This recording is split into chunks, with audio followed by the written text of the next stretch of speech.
લાવો જિગ્નેશ કુમાર. હા આવ્યા.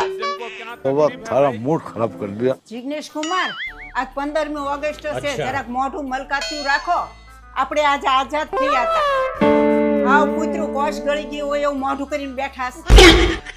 હાહુમાં તમને બધી ખબર છે તોય હું કામ બળતામાં તેલ રેડો છો? લે વળી, મને ક્યાં ખબર છે? હું મને ક્યાં ખબર છે? આ તમે જેદુનું ગલુડિયું જિગ્નેશ કુમારના ગળે વળગાડ્યું ને, જેદુનું જિગ્નેશ કુમારનું મોઢું કૂતરું કોષ ગળી ગયું એવું જ છે. डर नहीं लगता।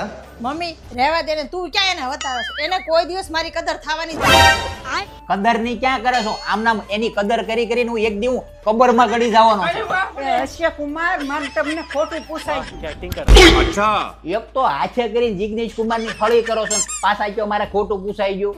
વાતું કરો છો તે આ છે ને, આની કરતા અંગ્રેજો હારા હતા. ઘરની બહાર નીકળીએ ને ત્યારે જ આપણને લડતા, અને આ ઘરમાં 365 ગુણ્યા 7 ત્યારાની હળિયા કરી નાખે.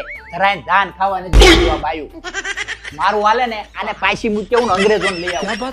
ઘરમાં તો હક મળે. भगवान क्या जुल्म है। ભઈએ હું તને અને તારી માને લાગુ છું, અને 2 વાર સલામ કરું છું, અને રાખજો 2 દી, એટલે મને કાંઈક આઝાદી મળે 2 દી.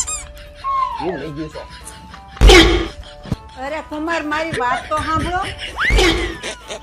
મારા ઘરે તમારી સોડીનું સાંભળો ને અહીંયા તમારું સાંભળો. સાંભળીને કાનના પડદા પોલા થઈ ગયા છે. મમ્મી રહેવા દે ને, એને વતાય માને. कैसे कैसे लोग रहते हैं यार यहाँ पर।